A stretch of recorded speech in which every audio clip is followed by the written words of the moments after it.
Jeremy, welcome to the show today. Michael, thanks for having me. I'm excited to chop it up with you. Yeah, you've raised tens of millions of dollars, and it's really amazing.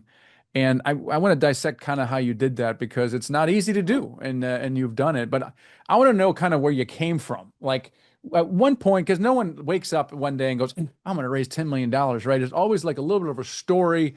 You know, probably started with some purple book called Rich Dad Poor Dad. You know, like, oh my gosh. So what were you doing at the time? What was your job? And then why did you even think about getting in real estate in the first place? Yeah, no, I appreciate that. Thank you very much. And truth be told, I didn't read the Purple Book until I had already started raising capital, and I Oh. heard from my fellow raisers that was a book that I should probably read. So, of course, I read it a couple of times, and have since bought the Cash Flow for Kids, games They're to play fantastic. with my four kids. But really, my genesis kind of in the real estate space, I cut my teeth back in 2012 fixing and flipping houses. By 2015, just 3 years later, I got out of that business. The reason why I got out of the business of active fix and flipping is because in 2015, my wife and I doubled down on two kids. So we went from two to four. And if you're reading between the lines, number three and four are twins, right? And so I really didn't have any additional time. And it was really a bandwidth reason for me to get out of actively owning and managing real estate. And so I went passive in 2015. Was very blessed and fortunate to have been able to deploy capital with a dozen different sponsors, a half a dozen different asset classes. That really allowed me to learn the business. Being an actual limited partner LP investor myself. Fast forward to today, my wife and I are in 40 different investments as limited partner investors. I've had deals that have been grand slams. I've had deals where I've lost 100% of my equity position. So I've really seen the highs, the lows, and anything in between.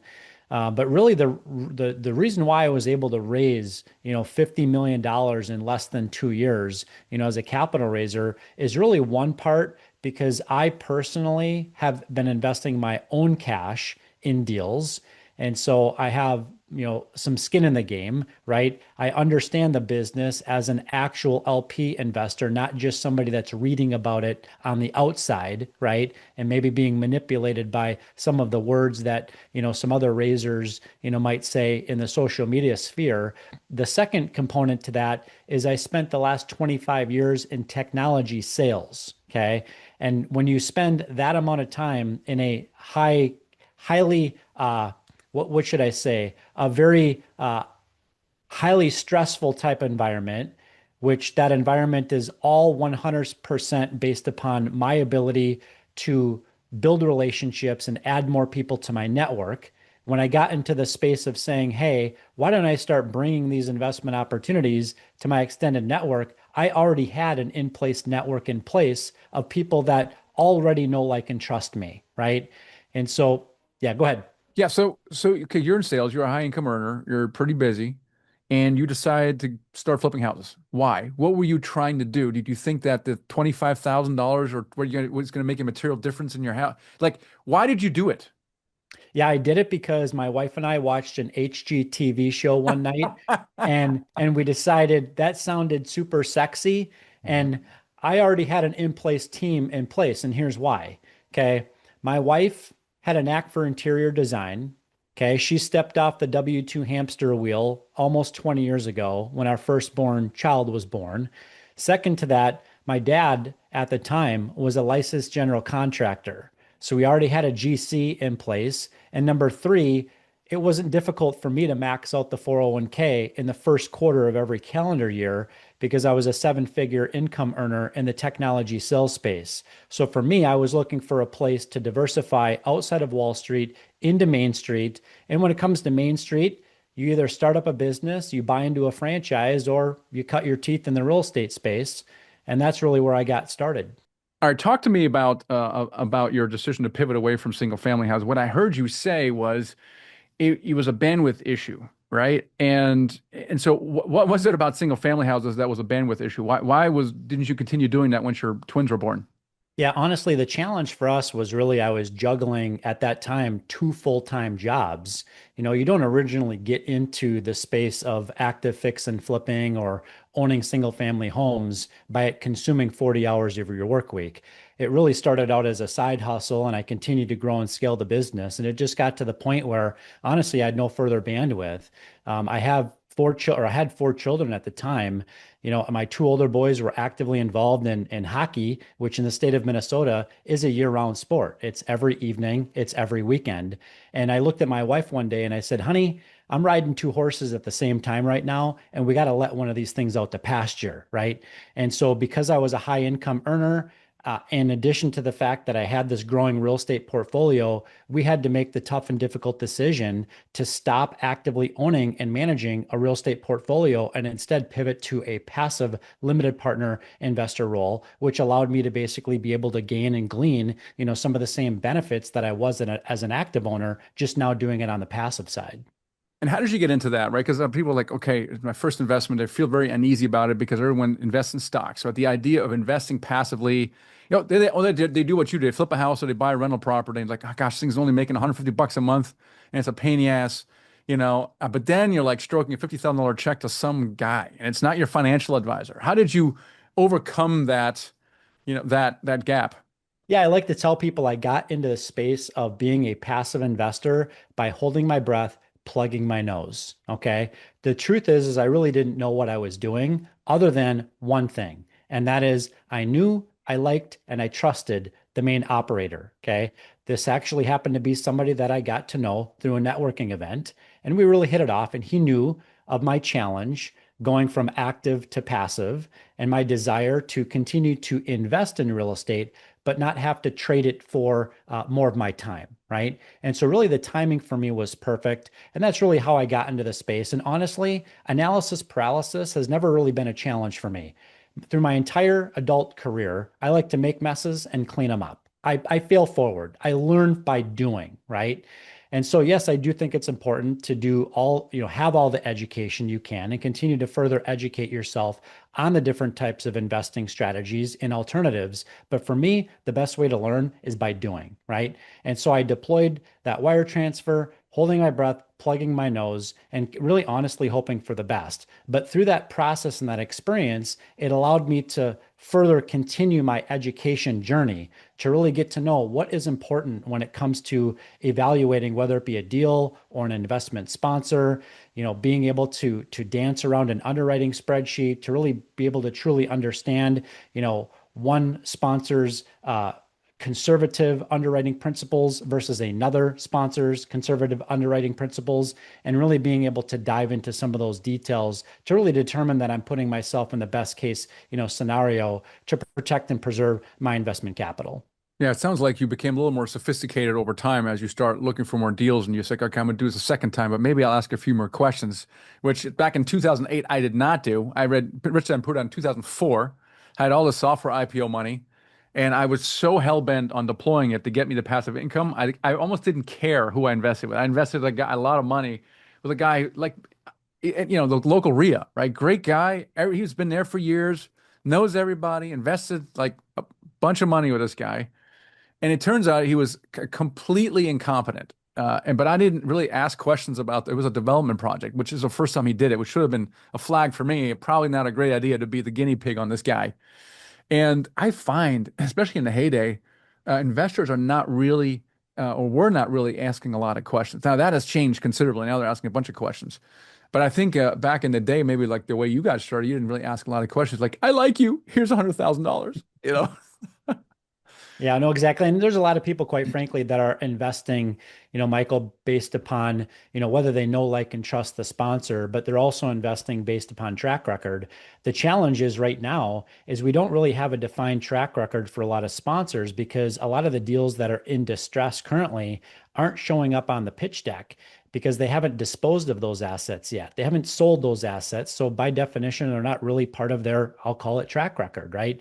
And so I do think it's important for, investors to really unpack, some of the challenging times that we faced within the last 4 years. And of course, you only need to look back about 4 years and find out, what assets were purchased, during 2020 through 2022 to really determine, what that track record actually looks like. But it's beyond, the blood in the streets. It's, how has the sponsor or main operator responded, given, the challenges that, everyone really has had in the space, right? I always like to say that, this he who is without distress casts the first stone, right? Mm. And that's really where we're at in the market cycle today. And the savvy investor is going to understand that everybody has a challenge right now, irregardless of whether you purchased an asset with floating interest rate, a 3-year bridge loan, or a 5-year agency, right?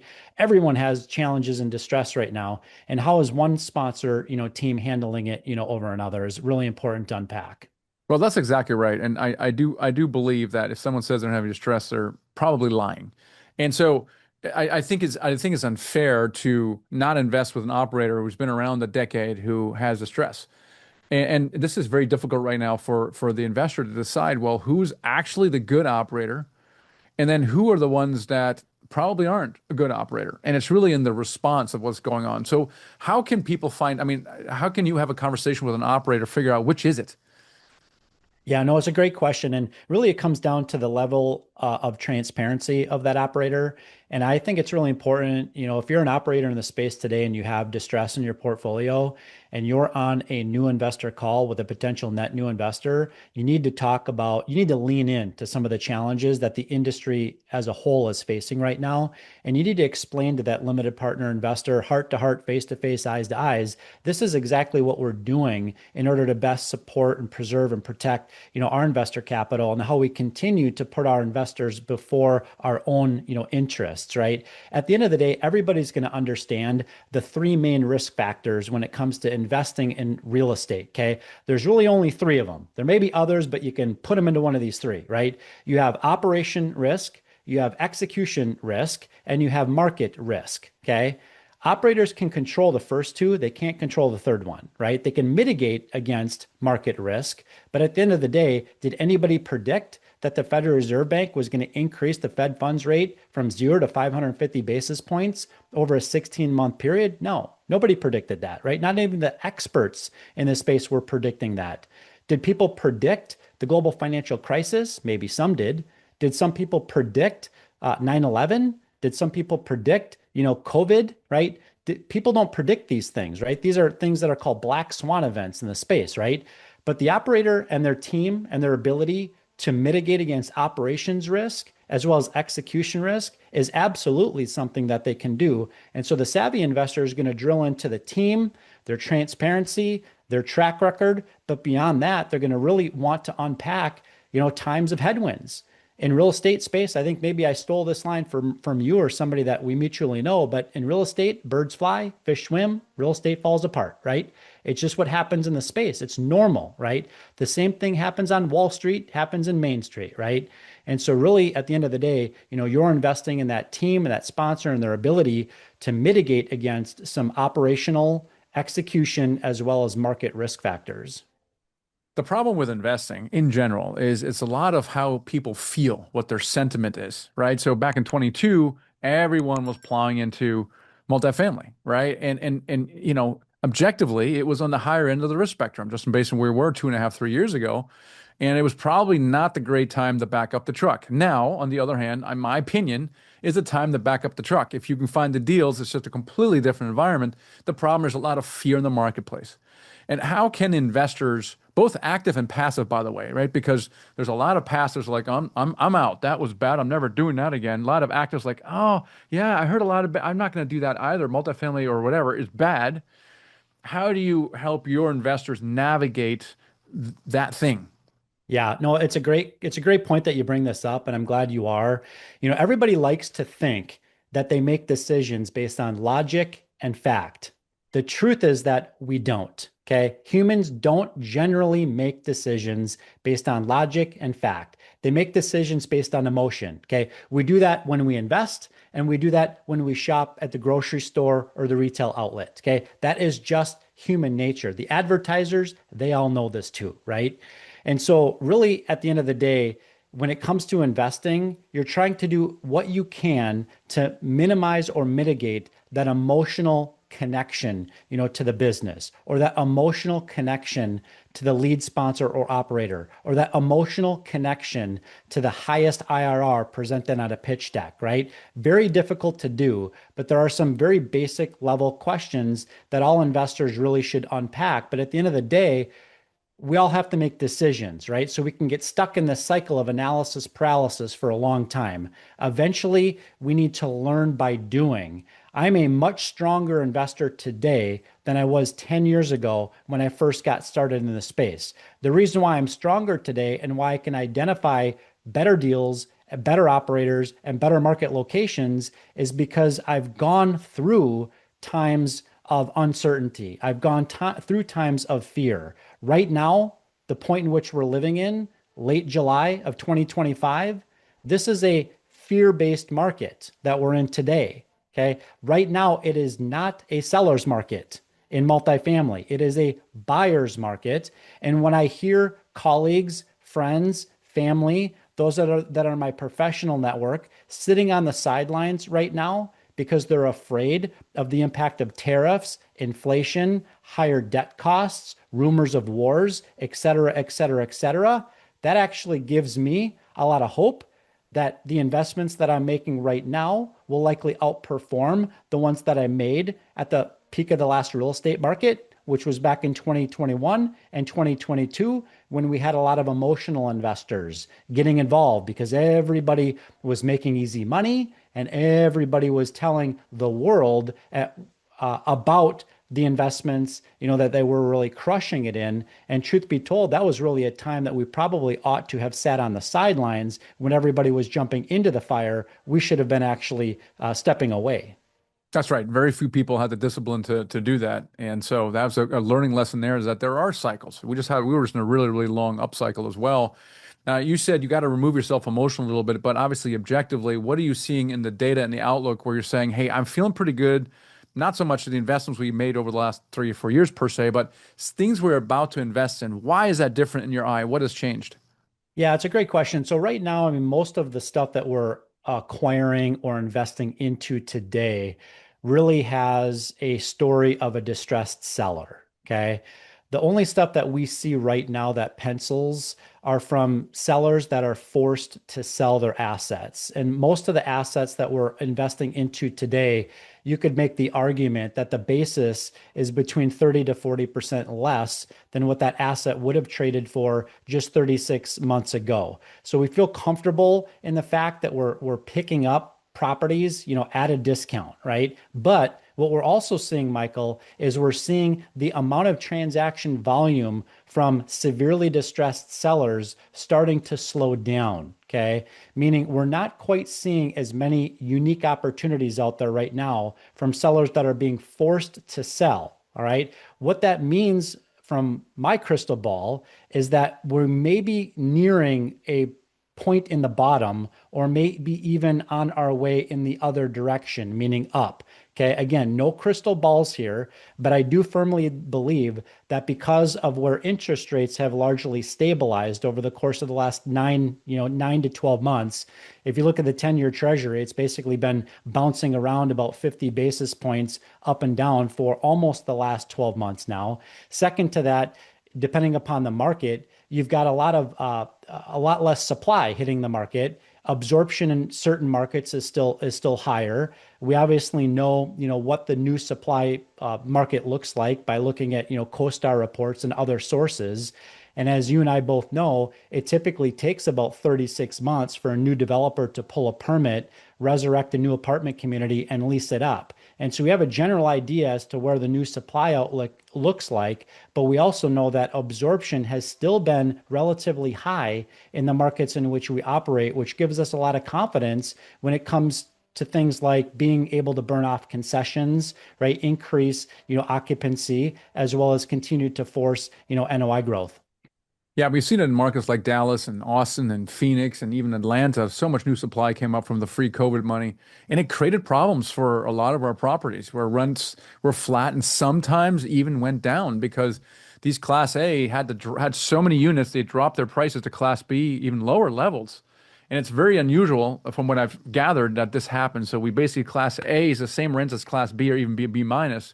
And so some of our peers are picking up Class A, distressed Class A because of that, because of this narrow thing. But in Dallas, I think the absorption is already pretty much over and rents have already started to turn up in both Class A and Class B. Atlanta is supposed to be Q4. We're going to see that. So we're watching that carefully and we're hoping that's true. But there's no permits afterwards. No one's building new apartments, right? So this problem will eventually be behind us. Yeah, no, I'm very optimistic as to the future, in multifamily. Truth be told, this feels a lot like the time that I was getting in the game of single family fixing and flipping, right? You had kind of '08, '09, 10, those were kind of the trough years, where everybody was, running around fearful and home values were losing, half, if not more, of their values. And then we got into this kind of era of 2011, 2012, 2013. All of a sudden, transaction volume picked up enormously, right? Very difficult for us to even buy homes, during that time because we were forced with 50 other potential buyers, right? Fortunately, in our case, it was all cash investments and we came in with no contingencies. We used the photos and peeking in the windows, to perform our inspections, right, and do our own due diligence. That era is coming back again, right? In the multifamily space. One of the great things about real estate is time typically, has a tendency to heal all wounds. Okay.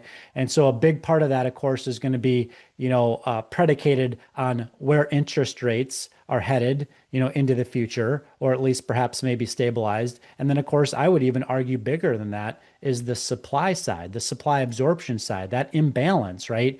Which, those that are in the space that have their forward looking curves can tell you demand is still strong, absorption is still strong, right? And supply is going to fall off a cliff in the Mhm. next, 12 to 24 months. So that gives us a lot of optimism. Yeah, I agree. I see the same thing in my murky crystal ball as well. So we just got to, collectively get through this, and I think you're right. We hope to pick up as many properties as we can, which is difficult to do. But I think they'll probably one of the most profitable deals we will do will be over the next 12 months. So I think it does remind me of 2008 a little bit. I mean, the more seasoned investors literally did back up the truck back then. They bought every single family house they could, and that takes a lot of experience and guts to overcome that. And well, maybe we can do that as well. We'll see. Talk to me about your journey from so you're an LP investor, and it kind of makes logical sense. You invest a couple times, and okay, it's pretty cool. You blab to your friends about it. But how did that transition go from now, investing yourself, maybe blabbing about it, to actually making a thing of it, where actually you're now raising capital as a fund manager? How did that come about? Yeah, no, it's a great question that you asked that. And really honestly, I just kind of tripped into it.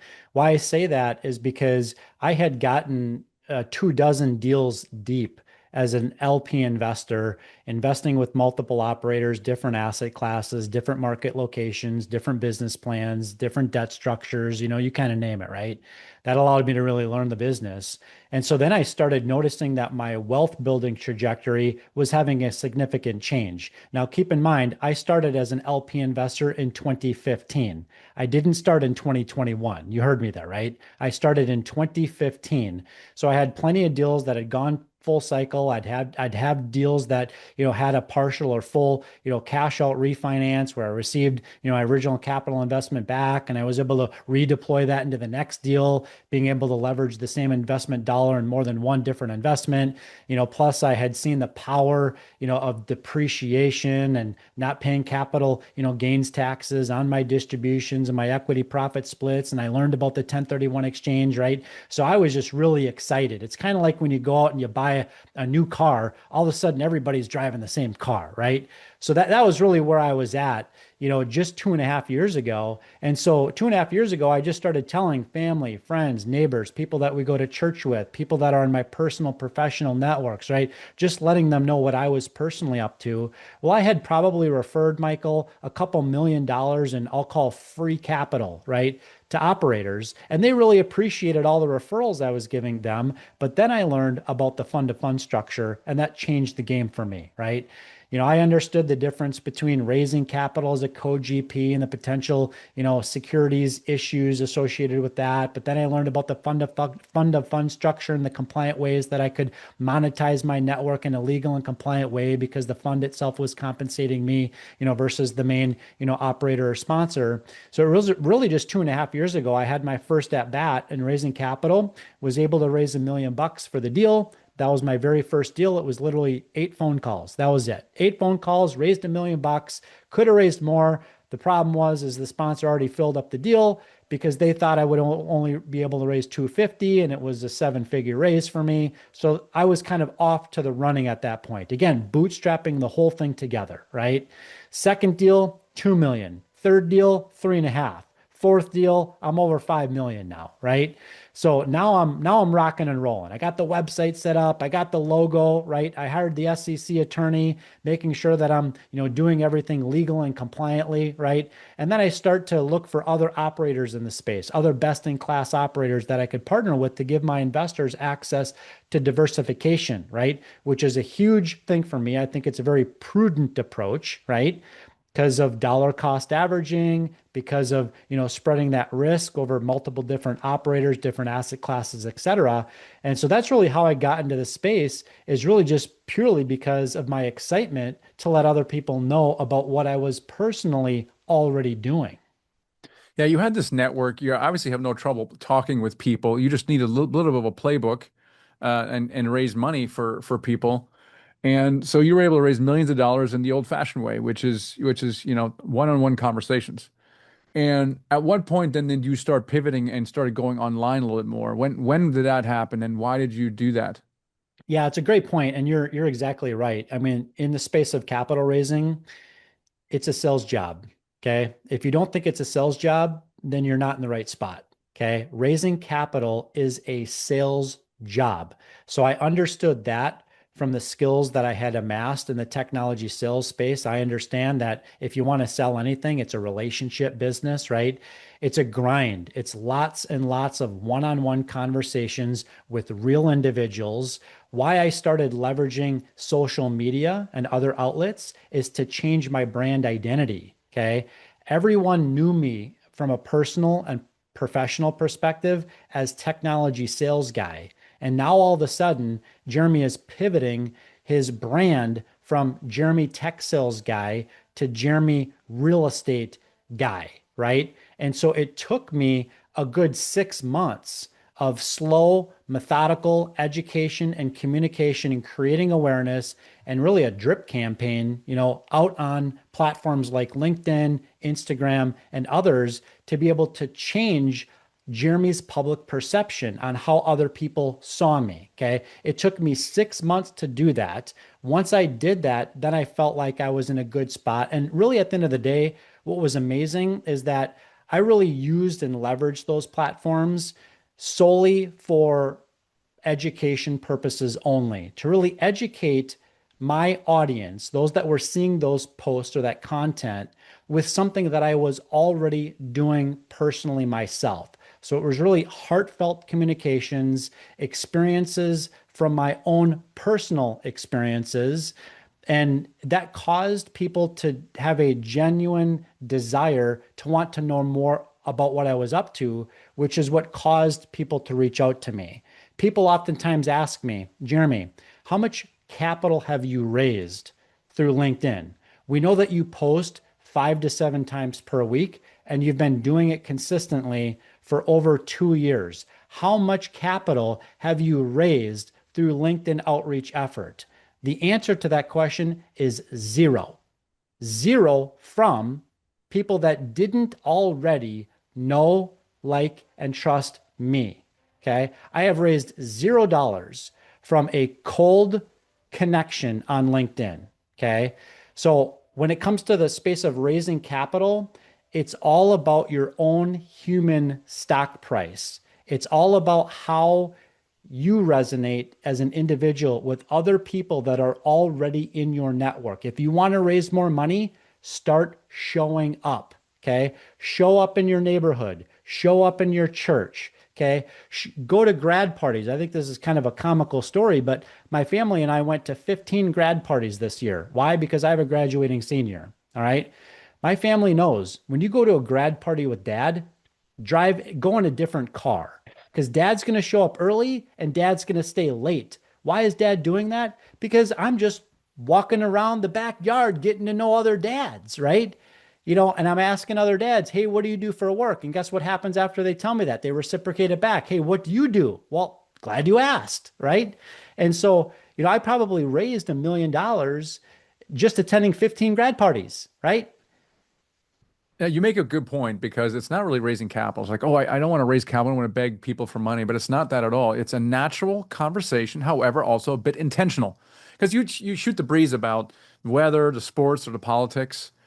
That's what we do. No, you ask a targeted question. And now you're talking about work. And now they ask you to say, oh my gosh, the stock market is driving me crazy. Where are you investing in these days? Right. And now at least the conversation is steered towards at least an investment conversation. And now it opens the door to you talk about real estate. So you're not just shooting the breeze without any kind of intention. Yeah, no, you got it exactly right. And that's important to have those intentional conversations because you're right. I mean, we can get stuck on talking about, sports as guys or the weather as guys, for hours, right? Or what music genre you like the best. But eventually I like to take that conversation fairly quickly over to the professional sphere because that's where I can personally provide them with the most amount of value. And that's really my attitude going into any conversation with any potential, investor is what are ways that I can serve this individual? What are ways that I can provide to them value that they're not going to get through their financial advisor or their friend Brad? Now, you talk about nurturing. Okay. Talk to me what that looks like in your world, especially if you don't have a live deal. I mean, if it's a live deal, but even then, right? If it's a new, you meet someone at a grad party, you're not gonna say, hey, Bill, I got this deal going on right now. It's hot. You get on it. Like you're probably going to be more disciplined and you're going to nurture that person. You're probably going to skip that person. What is that progression? When you Yeah. nurture, why do you have one conversation, a second, and then meeting, another meeting? Like, what does that look like typically? Yeah, it's a great question and it's handled a number of different ways. But first of all, I'll just tell you desperation repels capital. Let me repeat that. Desperation repels capital. Okay. We're not in the business of chasing people, we're in the business of attracting them. Okay. So make sure that is important to understand. And I always tell this to people I don't manage a capital raising business. I manage an education platform. That is what we are. We're here to educate, serve, provide value, and we just happen to every so often have a deal that we're looking to partner with investors on. So the best way is to nurture, okay? I personally will let folks know if you haven't engaged in a human level, one on one, through a one on one text, a one on one phone call, a one on one voicemail, you name it. However, whatever your flavor is of communicating with somebody, if you haven't communicated with somebody that's in your personal or professional network that either has been in it for years or just recently entered into that funnel, if you have not communicated with that individual in the last 90 days, they're not investing in your next deal. Okay. They will not. All right. So what I've done, and I think it's important to understand that quality is more important than quantity. Okay. People will oftentimes ask me, Jeremy, you've raised over 50 million bucks in 2 years. Okay. How many investors is that from? And do you have any rich uncles? Okay. I have no rich uncles. It's lots of 50 and $100,000 investors. And yes, a lot of them invest in multiple deals, right? But it's only about 400 investors total, okay, that have invested in one or more deals. All right.